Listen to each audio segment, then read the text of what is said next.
Hello, and welcome to Pod Off, a Lovecraft book club. I'm your reader, Tod Beardsley. Tonight, you'll hear the story of The Shunned House by HP Lovecraft, first published in the October 1937 issue of Weird Tales. Since this is a horror podcast, it may not be for everyone. This reading contains detailed descriptions of 17th, 18th, and 19th century architecture, a meandering genealogy, several child maladies and deaths, including stillbirth, an infectious madness, eerie fungi and vapors, a vampiric presence, and a rental property which certainly would not meet modern residential building codes. If any of these elements are likely to disturb you unduly, you are urged to skip this episode.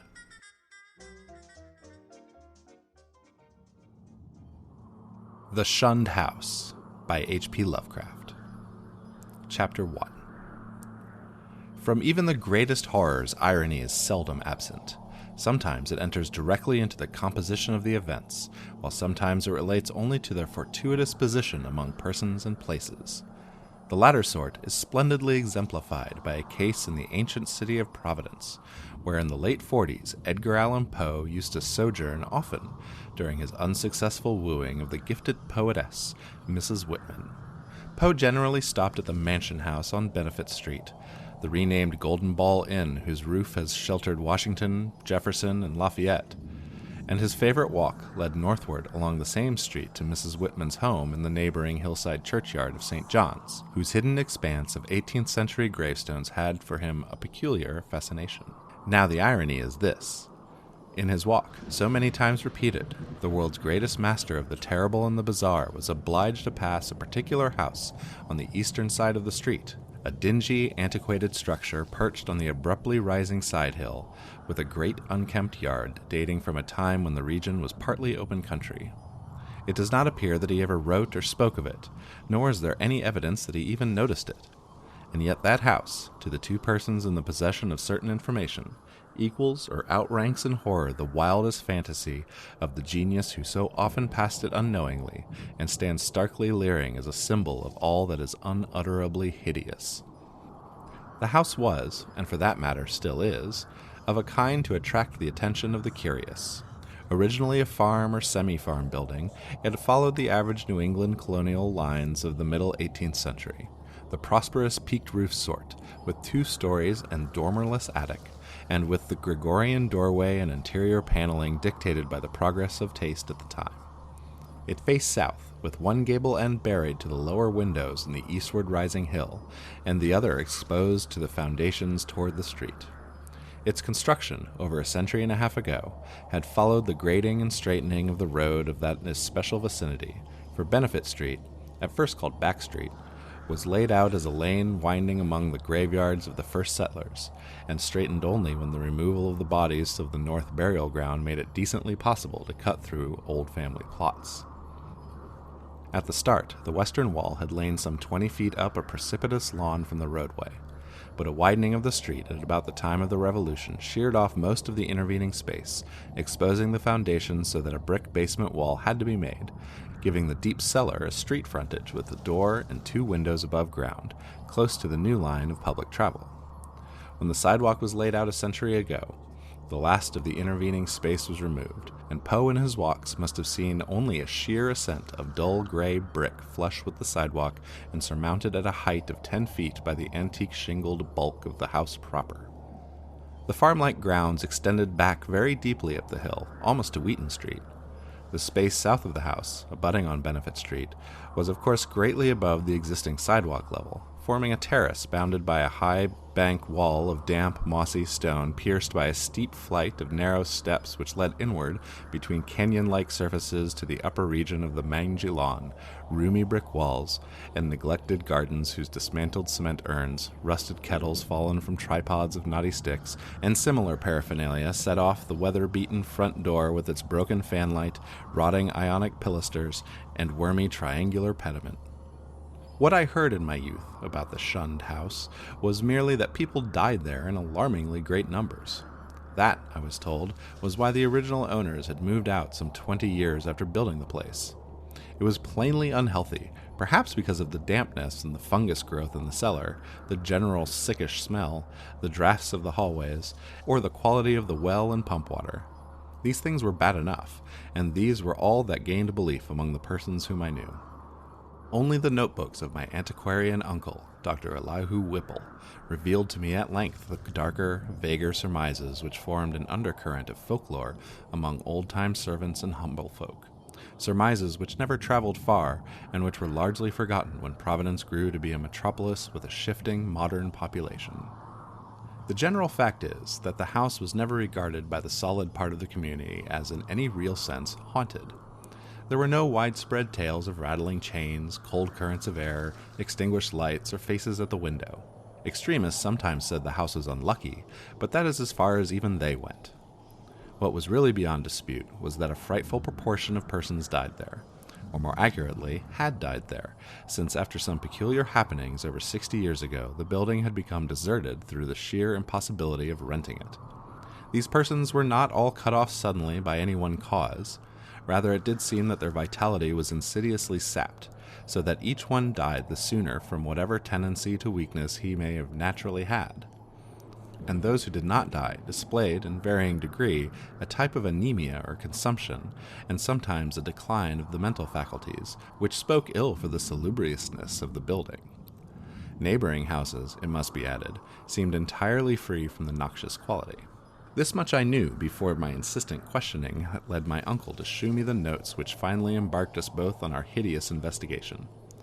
In my childhood, the Shunned House was vacant, with barren, gnarled, and terrible old trees, long, queerly pale grass, and nightmarishly misshapen weeds in the high terraced yard where birds never lingered.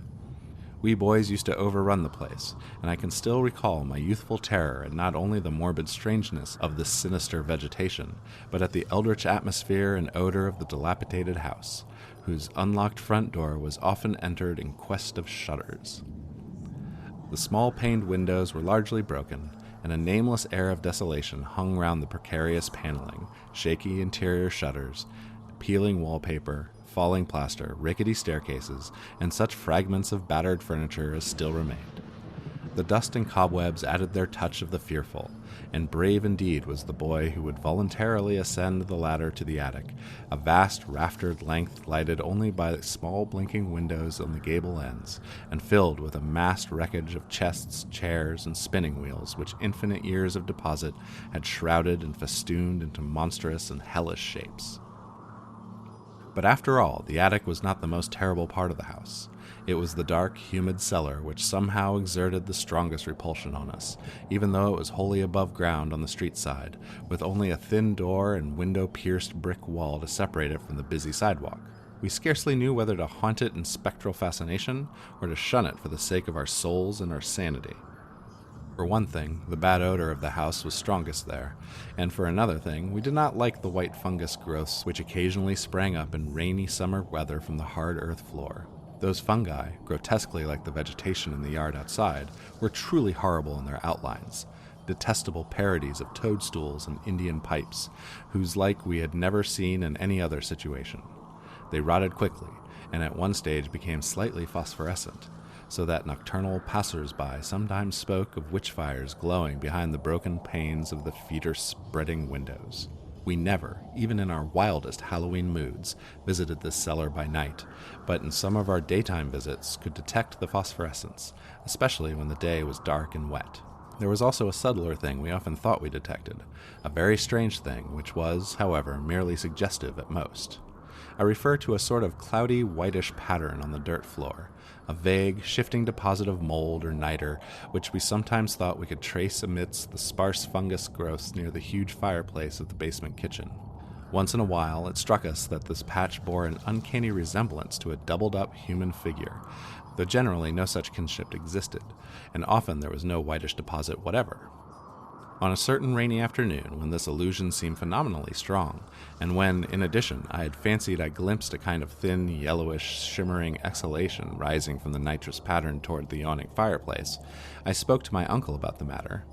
He smiled at this odd conceit, but it seemed that his smile was tinged with reminiscence. Later I heard that a similar notion entered into some of the wild ancient tales of the common folk, a notion likewise alluding to the ghoulish, wolfish shapes taken by smoke from the great chimney, and queer contours assumed by certain of the sinuous tree roots that had thrust their way into the cellar through the loose foundation stones. Chapter 2.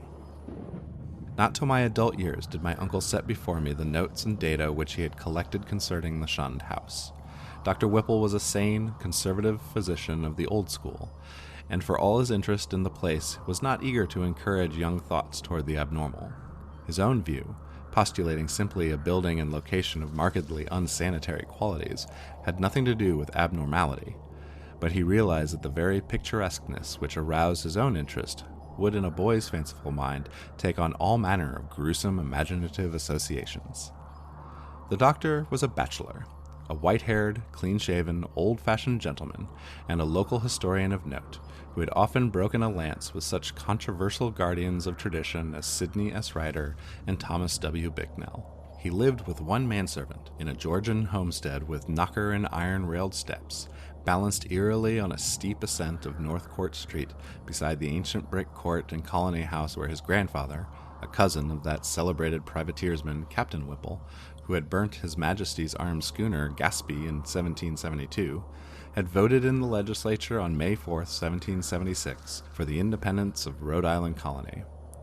Around him in the damp, low-ceiled library with the musty white paneling, heavy-carved overmantel, and small-paned vine-shaded windows were the relics and records of his ancient family, among which were many dubious allusions to the Shunned House in Benefit Street. That pest spot lies not far distant, for Benefit runs ledgewise just above the courthouse along the precipitous hill up which the first settlement climbed.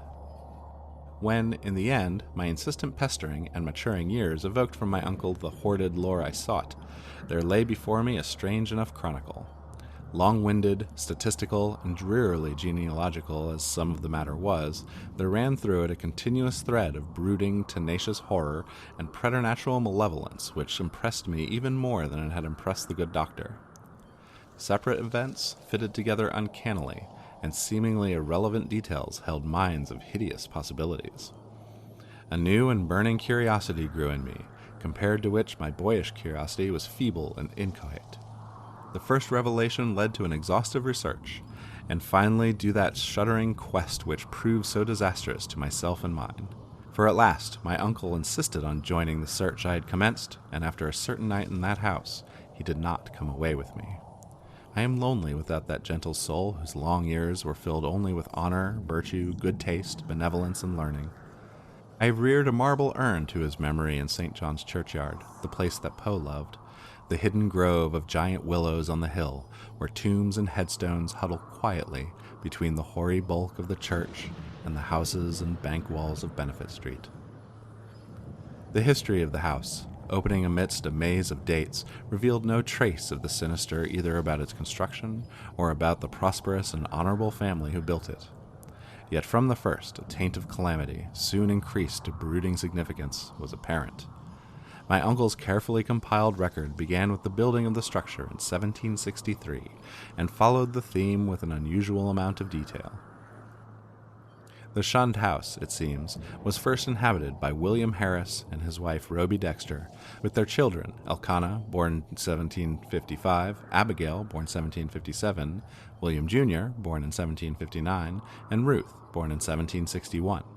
Harris was a substantial merchant and seaman in the West India trade, connected with the firm of Obadiah Brown and his nephews. After Brown's death in 1761, the new firm of Nicholas Brown and Company made him the master of the brig Prudence, Providence-built, of 120 tons, thus enabling him to erect the new homestead he had desired ever since his marriage. The site he had chosen, a recently straightened part of the new and fashionable back street, which ran alongside the hill above crowded Cheapside, was all that could be wished, and the building did justice to the location. It was the best that moderate means could afford, and Harris hastened to move in before the birth of a fifth child, which the family expected. That child, a boy, came in December, but was stillborn. Nor was any child to be born alive in that house for a century and a half. The next April, sickness occurred among the children, and Abigail and Ruth died before the month was over. Dr. Job Ives diagnosed the trouble as some infantile fever, though others declared it was more a mere wasting away or decline. It seemed, in any event, to be contagious, for Hannah Bowen, one of the two servants, died of it in the following June. Eli Littison, the other servant, constantly complained of weakness, and would have returned to his father's farm in Rehoboth but for a sudden attachment for Mehetabel Pierce, who was hired to succeed Hannah. He died the next year, a sad year indeed, since it marked the death of William Harris himself, enfeebled as he was by the climate of Martinique, where his occupation had kept him for considerable periods during the preceding decade. The widowed Roby Harris never recovered from the shock of her husband's death, and the passing of her firstborn, Elkanah, 2 years later, was the final blow to her reason. In 1768, she fell victim to a mild form of insanity, and was thereafter confined to the upper part of the house, her elder maiden sister, Mercy Dexter, having moved in to take charge of the family. Mercy was a plain, raw-boned woman of great strength, but her health visibly declined from the time of her advent. She was greatly devoted to her unfortunate sister, and had an especial affection for her only surviving nephew William, who from a sturdy infant had become a sickly, spindling lad. And this year the servant Mehetabel died, and the other servant, Preserve Smith, left without coherent explanation, or at least with only some wild tales and a complaint that he disliked the smell of the place. For a time, Mercy could secure no more help, since the 7 deaths in the case of madness, all occurring within 5 years' space, had begun to set in motion the body of fireside rumor which later became so bizarre. Ultimately, however, she obtained new servants from out of town. Anne White, a morose woman from that part of North Kingston, now set off as the township of Exeter, and a capable Boston man named Zenas Lowe. It was Anne White who first gave definite shape to the sinister idle talk. Mercy should have known better than to hire anyone from the Nooseneck Hill country, for that remote bit of backwoods was then, as now, a seat of the most uncomfortable superstitions. As lately as 1892, an Exeter community exhumed a dead body and ceremoniously burnt its heart in order to prevent certain alleged visitations, injurious to the public health and peace, and one may imagine the point of view of the same section in 1768. Anne's tongue was perniciously active, and within a few months Mercy discharged her, filling her place with a faithful and amiable Amazon from Newport, Maria Robbins. Meanwhile, poor Roby Harris, in her madness, gave voice to dreams and imaginings of the most hideous sort. At times her screams became insupportable. For long periods she would utter shrieking horrors which necessitated her son's temporary residence with his cousin, Peleg Harris, in Presbyterian Lane near the new college building. The boy would seem to improve after these visits, and had Mercy been as wise as she was well-meaning, she would have let him live permanently with Peleg. Just what Mrs. Harris cried out for in her fits of violence, tradition hesitates to say, or rather, presents such extravagant accounts that they nullify themselves through sheer absurdity. Certainly it sounds absurd to hear that a woman educated only in the rudiments of French often shouted for hours in a coarse and idiomatic form of that language, or that the same person, alone and guarded, complained wildly of a staring thing which bit and chewed at her. In 1772, the servant Zenas died, and when Mrs. Harris heard of it, she laughed with a shocking delight utterly foreign to her. The next year, she herself died, and was laid to rest in the North Burial Ground beside her husband. Upon the outbreak of trouble with Great Britain in 1775, William Harris, despite his scant 16 years and feeble constitution, managed to enlist in the Army of Observation under General Greene, and from that time on enjoyed a steady rise in health and prestige. In 1780, as a captain in Rhode Island forces in New Jersey under Colonel Angell, he met and married Phoebe Hetfield of Elizabethtown, whom he brought to Providence upon his honorable discharge in the following year. The young soldier's return was not a thing of unmitigated happiness. The house, it is true, was still in good condition, and the street had been widened and changed in name from Back Street to Benefit Street. But Mercy Dexter's once robust frame had undergone a sad and curious decay, so that she was now a stooped and pathetic figure with hollow voice and disconcerting pallor, qualities shared to a singular degree by the one remaining servant, Maria. In the autumn of 1782, Phoebe Harris gave birth to a stillborn daughter, and on the 15th of the next May, Mercy Dexter took leave of a useful, austere, and virtuous life. William Harris, at last thoroughly convinced of the radically unhealthful nature of this abode, now took steps toward quitting it and closing it forever. Securing temporary quarters for himself and his wife at the newly opened Golden Ball Inn, he arranged for the building of a new and finer house in Westminster Street, in the growing part of the town across the Great Bridge. There, in 1785, his son Duty was born, and there the family dwelt till the encroachments of commerce drove them back across the river and over the hill to Angle Street, in the newer East Side residence district, where the late Archer Harris built his sumptuous but hideous French-roofed mansion in 1876. William and Phoebe both succumbed to the yellow fever epidemic of 1797, but Duty was brought up by his cousin Rathbone Harris, Peleg's son. Rathbone was a practical man, and rented the Benefit Street house despite William's wish to keep it vacant. He considered it an obligation to his ward to make the most of the boy's property, nor did he concern himself with the deaths and illnesses which caused so many changes of tenants, or the steadily growing aversion with which the house was generally regarded. It is likely that he felt only vexation when, in 1804, the town council ordered him to fumigate the place with sulfur, tar, and gum camphor on account of the much-discussed deaths of 4 persons, presumably caused by the then diminishing fever epidemic. They said the place had a febrile smell. Duty himself thought little of the house, for he grew up to be a privateersman, and served with distinction on the Vigilant under Captain Cahoon in the War of 1812. He returned unharmed, married in 1814, and became a father on that memorable night of September 23, 1815, when a great gale drove the waters of the bay over half the town and floated a tall sloop well up Westminster Street, so that its masts almost tapped the Harris windows in symbolic affirmation that the new boy, Welcome, was a seaman's son.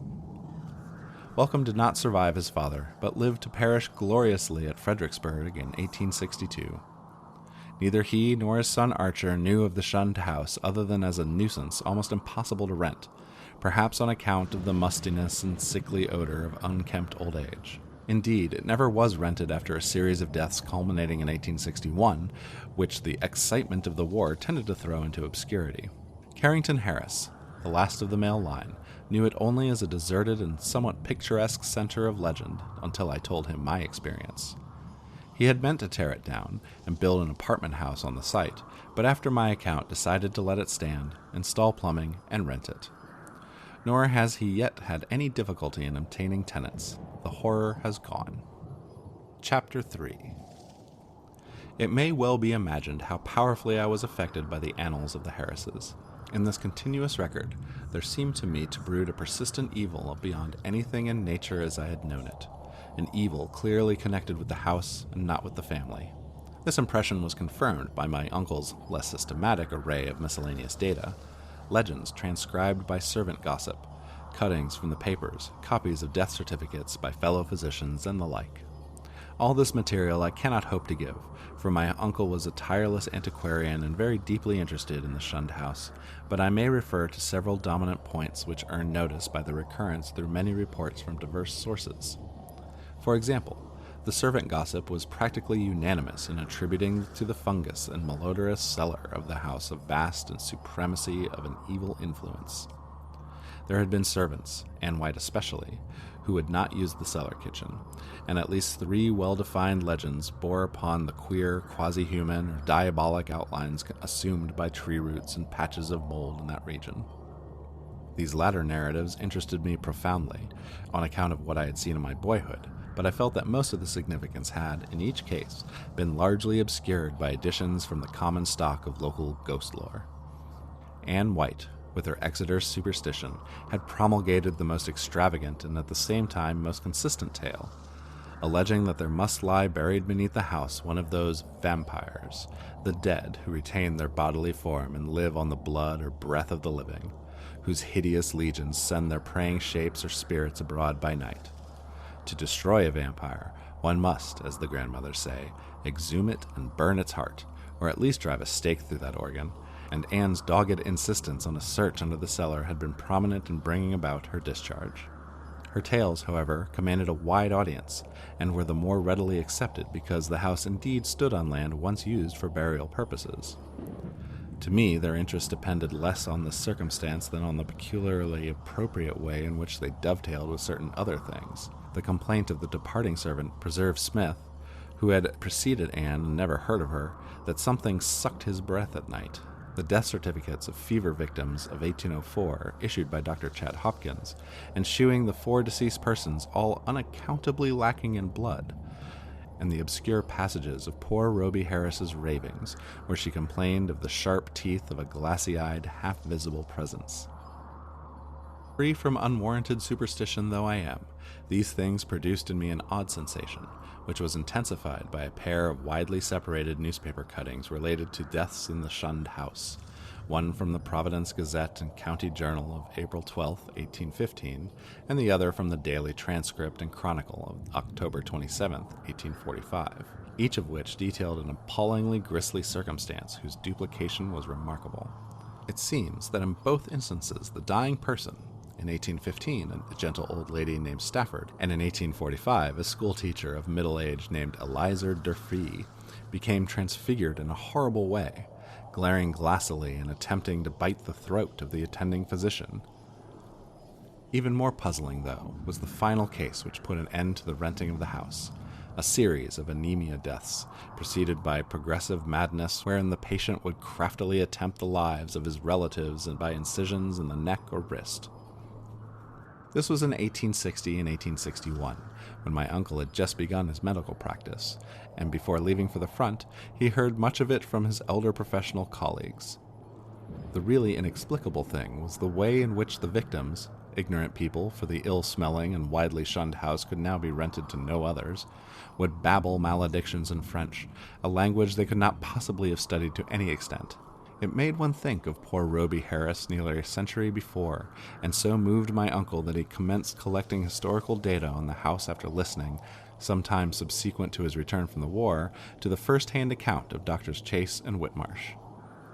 Indeed, I could see that my uncle had thought deeply on the subject, and that he was glad of my own interest, an open-minded and sympathetic interest which enabled him to discuss with me matters at which others would have merely laughed.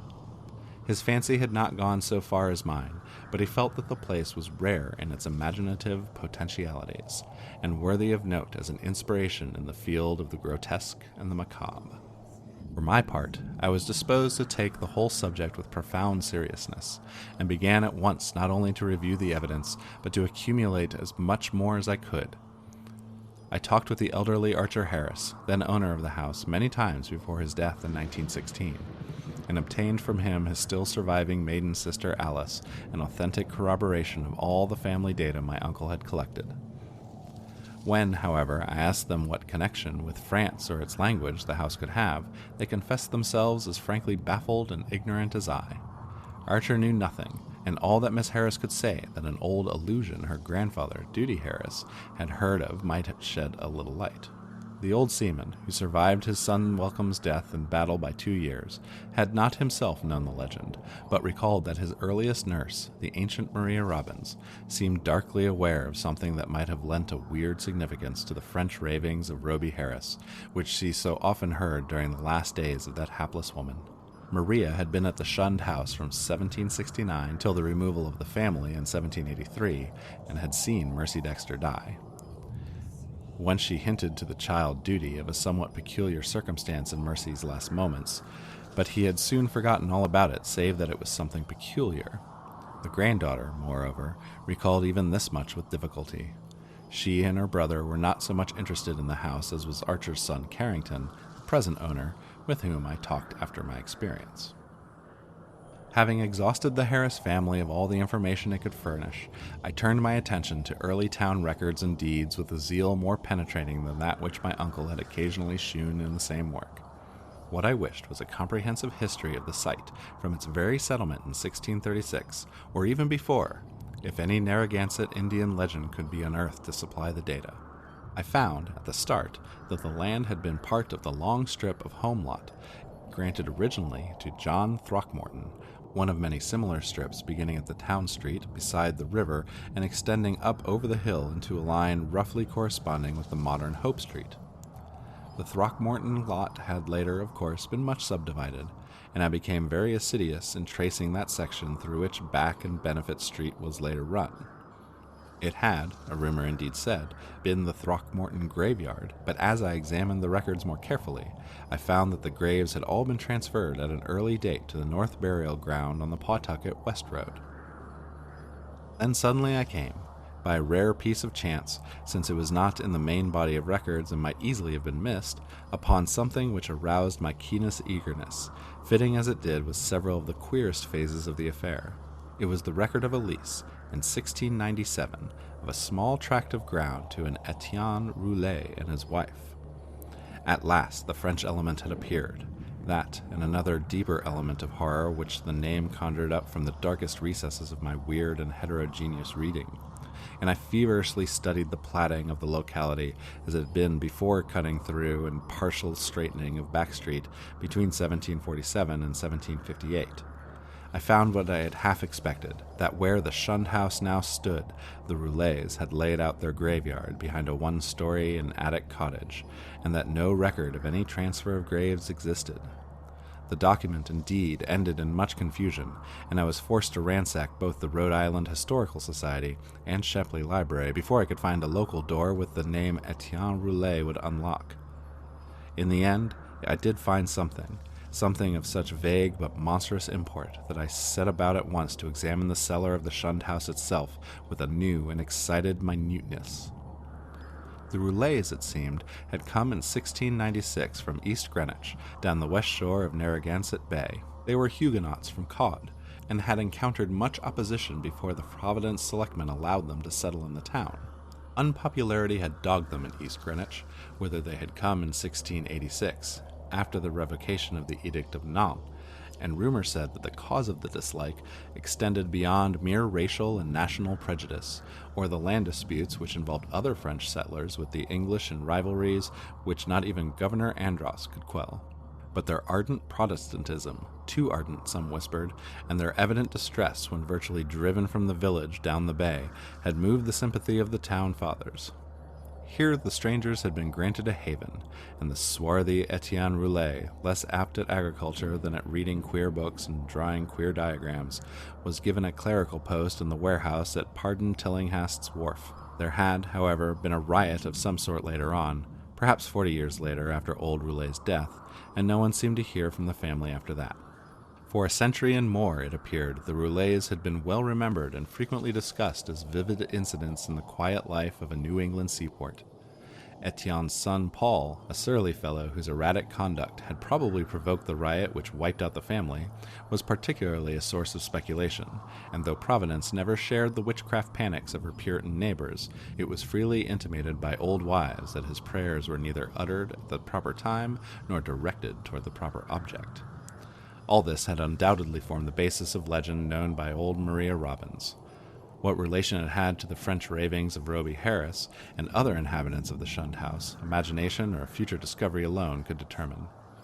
I wondered how many of those who had known the legends realized that additional link with the terrible which my wide reading had given me, that ominous item in the annals of morbid horror which tells of the creature Jacques Roulet of Cod, who in 1598 was condemned to death as a demonic, but afterwards saved from the stake by the Paris Parliament and shut in a madhouse.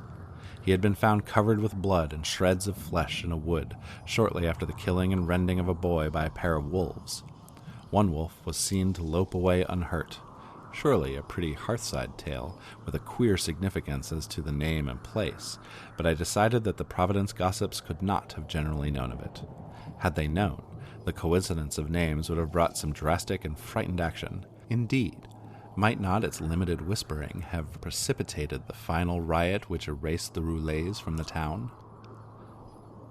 I now visited the accursed place with increased frequency, studying the unwholesome vegetation of the garden, examining all the walls of the building, and poring over every inch of the earthen cellar floor. Finally, with Carrington Harris's permission, I fitted a key to the disused door opening from the cellar directly upon Benefit Street, preferring to have a more immediate access to the outside world than the dark stairs, ground floor hall, and front door could give. There, where morbidity lurked most thickly, I searched and poked during long afternoons when the sunlight filtered through the cobwebbed above-ground windows, and a sense of security glowed from the unlocked door, which placed me only a few feet from the placid sidewalk outside.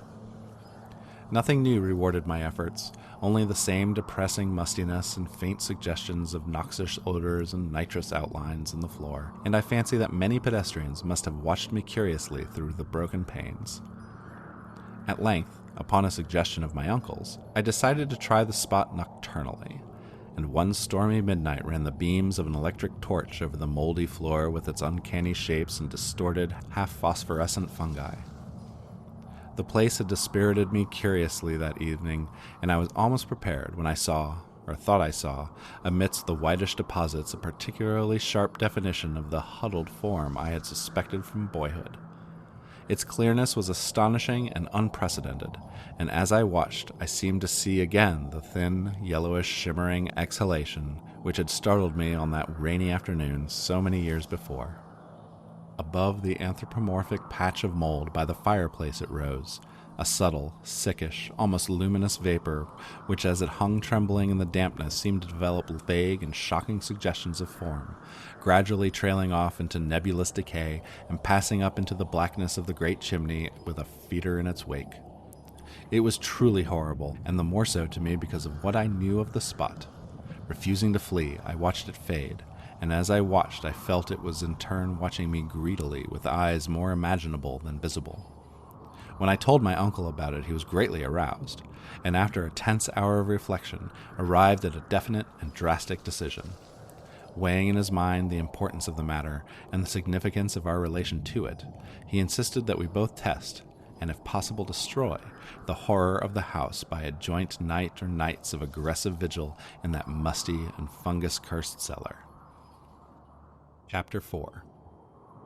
On Wednesday, June 25th, 1919, after proper notification of Carrington Harris, which did not include surmises as to yet we expected to find, my uncle and I conveyed to the Shunned House 2 camp chairs and a folding camp cot, together with some scientific mechanism of greater weight and intricacy. There we placed in the cellar during the day, screening the windows with paper and planning to return in the evening for our first vigil. We had locked the door from the cellar to the ground floor, and having a key to the outside cellar door, we were prepared to leave our expensive and delicate apparatus, which we had obtained secretly and at great cost, as many days as our vigils needed to be protracted. It was our design to sit up together until very late, and then watch singly till dawn in 2-hour stretches, myself first and then my companion, the inactive member resting on the cot. The natural leadership with which my uncle procured the instruments from the laboratories of Brown University and the Cranston Street Armory, and instinctively assumed direction of our venture, was a marvelous commentary on the potential vitality and resilience of a man of 81. Elihu Whipple had lived according to the hygienic laws he had preached as a physician, and but for what happened later would be here in full vigor today. Only 2 persons suspect what did happen, Carrington Harris and myself. I had to tell Harris because he owned the house, and he deserved to know what had gone out of it. Then, too, we had spoken to him in advance of our quest, and I felt after my uncle's going that he would understand and assist me in some vitally necessary public explanations. He turned very pale, but agreed to help me, and decided that it would be now safe to rent the house. To declare that we were not nervous on that rainy night of watching would be an exaggeration both gross and ridiculous. We were not, as I have said, in any sense childishly superstitious, but scientific study and reflection had taught us that the known universe of 3 dimensions embraces the merest fraction of the whole cosmos of substance and energy. In this case, an overwhelming preponderance of evidence from numerous authentic sources pointed to the tenacious existence of certain forces of great power and, so far as the human point of view is concerned, exceptional malignancy. To say that we actually believed in vampires or werewolves would be a carelessly inclusive statement. Rather, it must be said that we were not prepared to deny the possibility of certain unfamiliar and unclassified modifications of vital force and attenuated matter, existing very infrequently in 3-dimensional space because of its more intimate connection with other spatial units, yet close enough to the boundary of our own to furnish us occasional manifestations which we, for lack of a proper vantage point, may never hope to understand. In short, It seemed to my uncle and me that an incontrovertible array of facts pointed to some lingering influence in the Shunned House, traceable to one another of the ill-favored French settlers of 2 centuries before, and still operative through rare and unknown laws of atomic and electronic motion. That the family of Roulet had possessed an abnormal affinity for outer circles of entity, dark spheres for which normal folk hold only repulsion and terror, their recorded history seemed to prove. Had not, then, the riots of those bygone 1730s set moving certain kinetic patterns in the morbid brain of one or more of them, notably the sinister Paul Roulet, which obscurely survived the bodies murdered and buried by the mob, and continued to function in some multiple dimension space along the original lines of force determined by a frantic hatred of the encroaching community? Such a thing was surely not physical or biochemical impossibility in light of the newer science which includes the theories of relativity and intraatomic action. One might easily imagine an alien nucleus of substance or energy, formless or otherwise, kept alive by imperceptible or immaterial subtractions from the life force or bodily tissues and fluids of other and more palpably living things into which it penetrates, and with whose fabric it sometimes completely merges itself. It might be actively hostile, or it might be dictated merely by blind motives of self-preservation. In any case, such a monster must of necessity be in our scheme of things an anomaly and an intruder, whose extirpation forms a primary duty with every man not an enemy of the world's life, health, and sanity. What baffled us was our utter ignorance of the aspect in which we might encounter the thing. No sane person had even seen it, and few had ever felt it definitely. It might be pure energy, a form ethereal and outside the realm of substance, or it might be partly material, some unknown and equivocal mass of plasticity, capable of changing at will to nebulous approximations of the solid, liquid, gaseous, or tenuously unparticled states. The anthropomorphic patch of mold on the floor, the form of the yellowish vapor, and the curvature of the tree roots in some of the old tales, all argued at least a remote and reminiscent connection with the human shape. But how representative or permanent that similarity may be, none could say with any kind of certainty. We had devised 2 weapons to fight it. A large and specially fitted Crookes tube, operated by powerful storage batteries and provided with peculiar screens and reflectors in case it proved intangible and opposable only by vigorously destructive ether radiations, and a pair of military flamethrowers of the sort used in the World War, in case it proved partly material and susceptible to mechanical destruction, for like the superstitious Exeter rustics, we were prepared to burn the thing's heart out if heart existed to burn. All of this aggressive mechanism we set in the cellar, in positions carefully arranged with reference to cotton chairs, and to the spot before the fireplace where the mold had taken strange shapes. That suggestive patch, by the way, was only faintly visible when we placed our furniture and instruments, and when we returned that evening for the actual vigil. For a moment I half doubted that I had ever seen it in the more definitively limbed form, but then I thought of the legends. Our cellar vigil began at 10 p.m., daylight saving time, and it continued until we found no promise of pertinent developments. A weak, filtered glow from the rain-harassed street lamps outside, and a feeble phosphorescence from the detestable fungi within, shewed the dripping stone of the walls, from which all traces of whitewash had vanished. The dank, fetid, and mildew-tainted hard earth floor with its obscene fungi, the rotting remains of what had been stools, chairs, and tables, and other more shapeless furniture, the heavy planks and massive beams of the ground floor overhead, the decrepit plank floor leading to bins and chambers beneath other parts of the house, the crumbling stone staircase with ruined wooden handrail, and the crude and cavernous fireplace of blackened brick, where rusted iron fragments revealed the past presence of hooks, andirons, spit, crane, and door to the Dutch oven. These things, and our austere cot and camp chairs, and the heavy and intricate destructive machinery we had brought. We had, as in my own former explorations, left the door to the street unlocked, so that a direct and practical path of escape might lie open in case of manifestations beyond our power to deal with. It was our idea that our continued nocturnal presence would call forth whatever malign entity lurked there, and that being prepared, we could dispose of the thing with one or the other of our provided means as soon as we had recognized and observed it sufficiently. How long we might require to evoke and extinguish the thing, we had no notion. It occurred to us, too, that our venture was far from safe, for in what strength the thing might appear, no one could tell.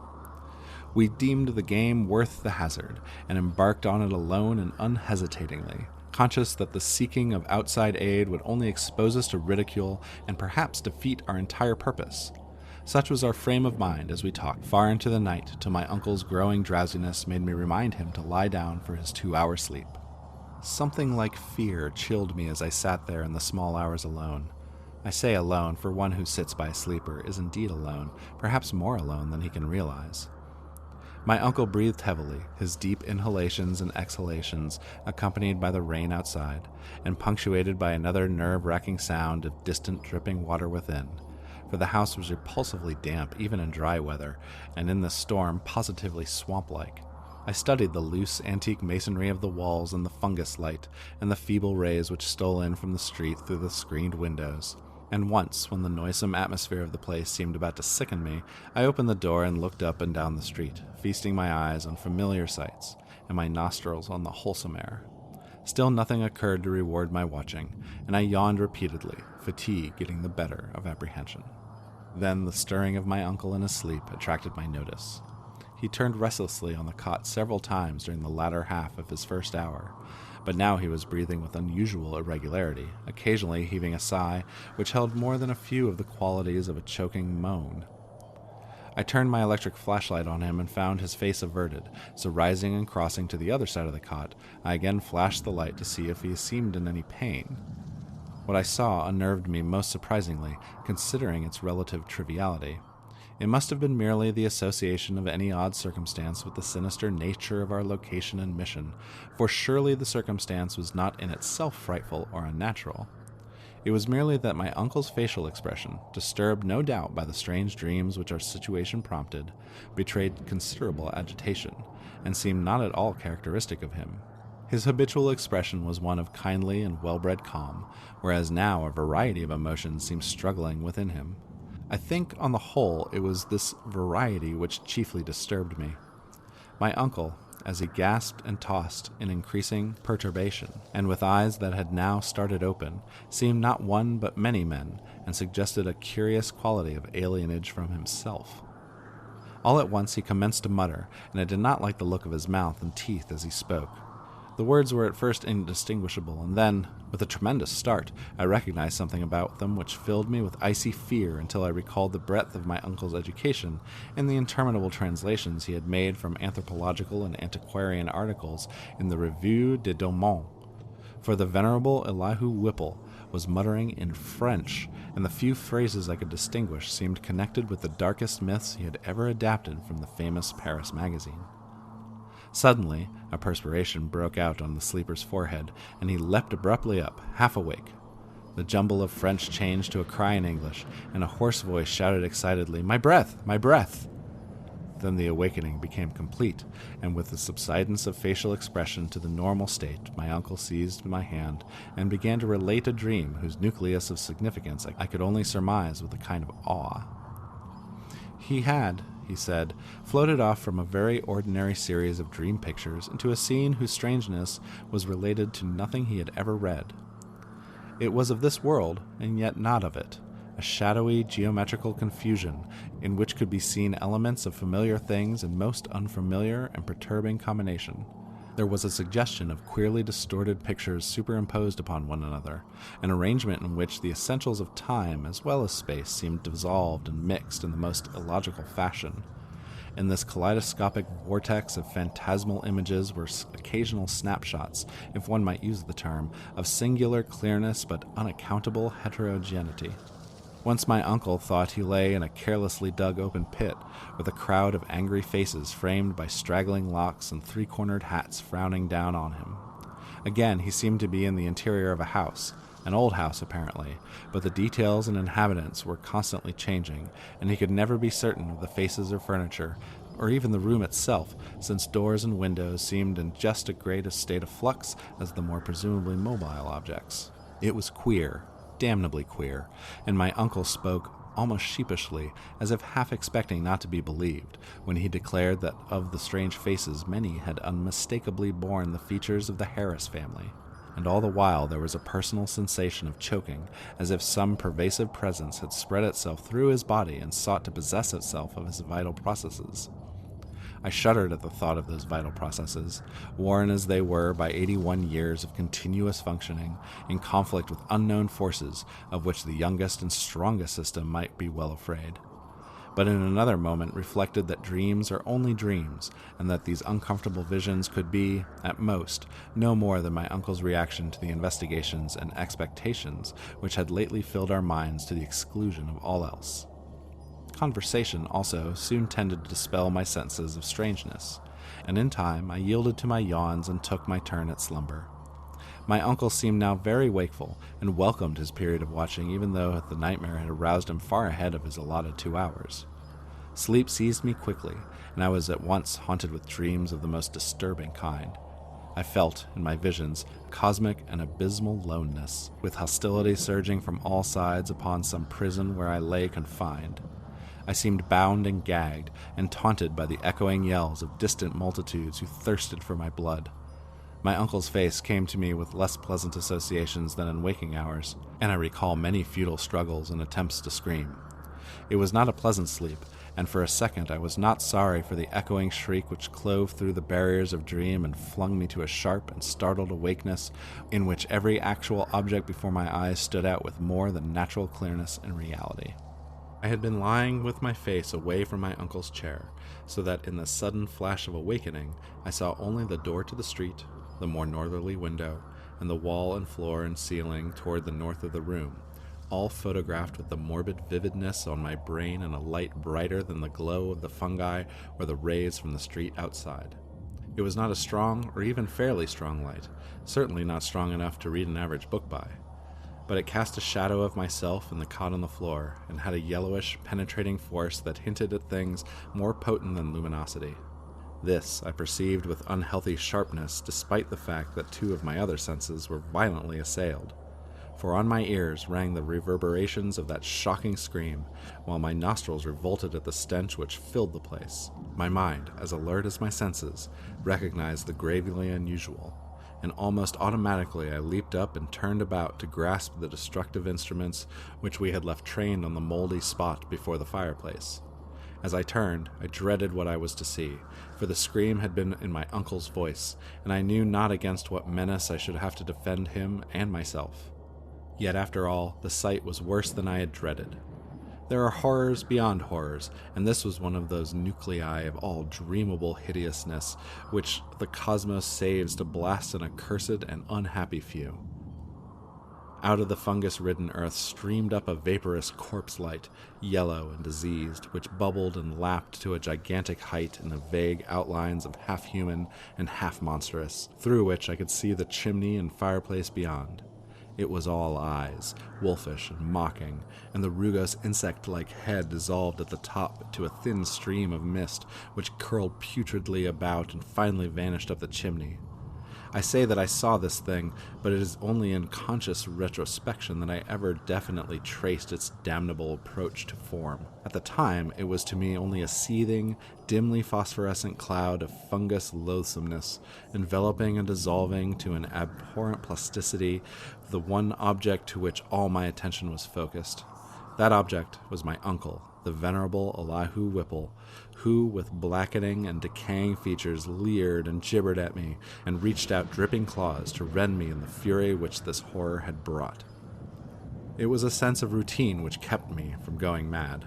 I had drilled myself in preparation for the crucial moment, and blind training saved me. Recognizing the bubbling evil as no substance reachable by matter or material chemistry, and therefore ignoring the flamethrower which loomed on my left, I threw on the current of the Crookes tube apparatus and focused toward that scene of immoral blasphemousness the strongest ether radiations which man's art can arouse from the spaces and fluids of nature. There was a bluish haze and a frenzied sputtering, and the yellowish phosphorescence grew dimmer to my eyes. But I saw the dimness was only that of contrast, and that the waves from the machine had no effect whatever. Then, in the midst of that demonic spectacle, I saw a fresh horror which brought cries to my lips and sent me fumbling and staggering toward that unlocked door to the quiet street, careless of what abnormal terrors I loosed upon the world, or what thoughts or judgments of men I brought down upon my head. In that dim blend of blue and yellow, the form of my uncle had commenced a nauseous liquefaction whose essence eludes all description, and in which there played across his vanishing face such changes of identity as only madness can conceive. He was at once a devil and a multitude, a charnel house and a pageant.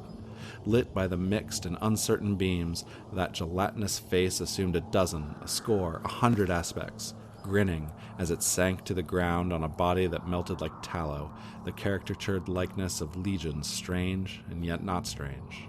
I saw features of the Harris line, masculine and feminine, adult and infantile, and other features, old and young, coarse and refined, familiar and unfamiliar. For a second there flashed a degraded counterfeit of a miniature of poor mad Roby Harris that I had seen in the School of Design Museum, and another time I thought I caught the raw-boned image of Mercy Dexter as I recalled her from a painting in Carrington Harris's house. It was frightful beyond conception. Toward the last, when a curious blend of servant and baby visages flickered close to the fungus floor, where a pool of greenish grease was spreading, it seemed as though the shifting features fought against themselves and strove to form contours like those of my uncle's kindly face. I like to think that he existed at that moment, and that he tried to bid me farewell. It seems to me I hiccuped a farewell from my own parched throat as I lurched out into the street, a thin stream of grease following me through the door to the rain-drenched sidewalk. The rest is shadowy and monstrous. There was no one in the soaking street, and in all the world there was no one I dared tell. I walked aimlessly south past College Hill and the Athenaeum, down Hopkins Street, and over the bridge to the business section where tall buildings seemed to guard me as modern material things guard the world from ancient and unwholesome wonder. Then gray dawn unfolded wetly from the east, silhouetting the archaic hill and its venerable steeples, and beckoning me to a place where my terrible work was still unfinished. And in the end I went, wet, hatless, and dazed in the morning light, and entered that awful door in Benefit Street which I had left ajar, and in which swung cryptically in full sight of the early householders to whom I dared not speak. The grease was gone, for the moldy floor was porous, and in front of the fireplace was no vestige of the giant, doubled-up form in nitre. I looked at the cot, the chairs, the instruments, my neglected hat, and the yellow straw hat of my uncle. Dazedness was uppermost, and I could scarcely recall what was dream and what was reality. Then thought trickled back, and I knew that I had witnessed things more horrible than I had dreamed. Sitting down, I tried to conjecture as nearly as sanity would let me to just what had happened, and how I might end the horror, if indeed it had been real. Matter it seemed not to be, nor ether, nor anything else conceivable by mortal mind.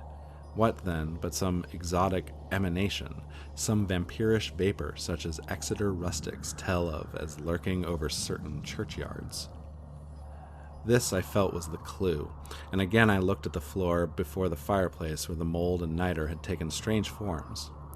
In 10 minutes my mind was made up, and taking my hat, I set out for home, where I bathed, ate, and gave by telephone an order for a pickaxe, a spade, a military gas mask, and 6 carboys of sulfuric acid, all to be delivered the next morning at the cellar door of the Shunned House in Benefit Street. After that, I tried to sleep, and failing, passed the hours in reading and at the composition of inane verses to counteract my mood. At 11 a.m. the next day, I commenced digging. It was sunny weather, and I was glad of it. I was still alone, for as much as I feared the unknown horror I sought, there was still more fear in the thought of telling anybody. Later I told Harris only through sheer necessity, because he had heard odd tales from old people which disposed him ever so little toward belief.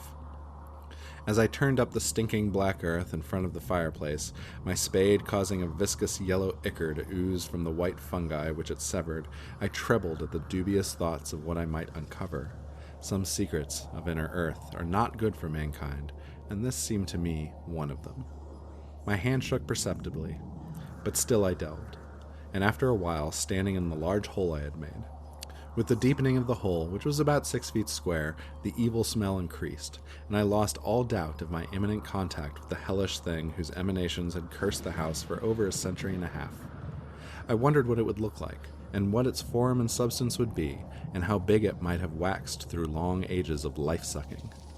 At length I climbed out of the hole and dispersed the heaped-up dirt, then arranging the great carboys of acid around and near two sides, so that when necessary I might empty all of them down the aperture in quick succession.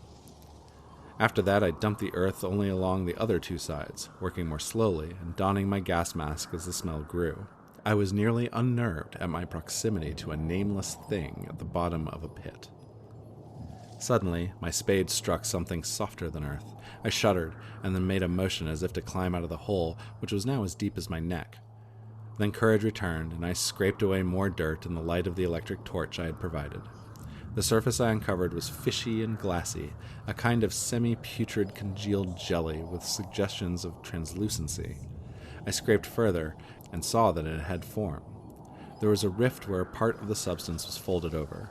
The exposed area was huge and roughly cylindrical, like a mammoth soft blue-white stovepipe doubled in two, its largest part some 2 feet in diameter.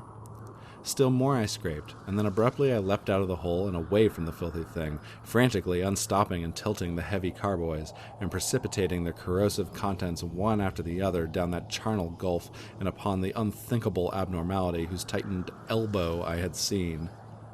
The blinding maelstrom of greenish-yellow vapor which surged tempestuously up from that hole as the floods of acid descended will never leave my memory.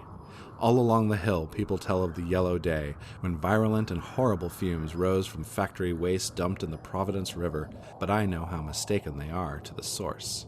They tell, too, of the hideous roar which at the same time came from some disordered water pipe or gas main underground. But again, I could correct them if I dared. It was unspeakably shocking, and I do not see how I lived through it. I did faint after emptying the fourth carboy, which I had to handle after the fumes had begun to penetrate my mask, but when I recovered I saw that the hole was emitting no fresh vapors. The 2 remaining carboys I emptied down without particular result, and after a time I felt it was safe to shovel the earth back into the pit. It was twilight before I was done, but fear had gone out of the place. The dampness was less fetid, and all the strange fungi had withered to a kind of harmless grayish powder that blew ash-like along the floor. One of the earth's nethermost terrors had perished forever, and if there be a hell, it had received at last the demon soul of an unhallowed thing. And as I patted down the last spadeful of mold, I shed the first of many tears which I have paid unaffected tribute to my beloved uncle's memory. The next spring, no more pale grass and strange weeds came up in the Shunned House terraced garden, and shortly afterward, Carrington Harris rented the place.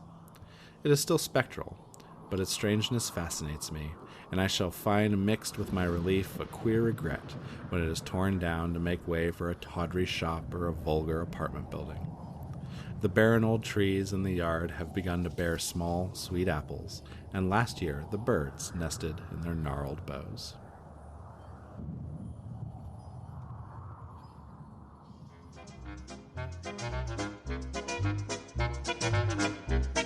This has been The Shunned House by HP Lovecraft, first published in the October 1937 issue of Weird Tales. Our next episode will feature a discussion, along with various japes and jokes, with my shunned wife, Claire Reynolds. Until then, remember, there are few problems in life that a few dozen gallons of sulfuric acid cannot solve.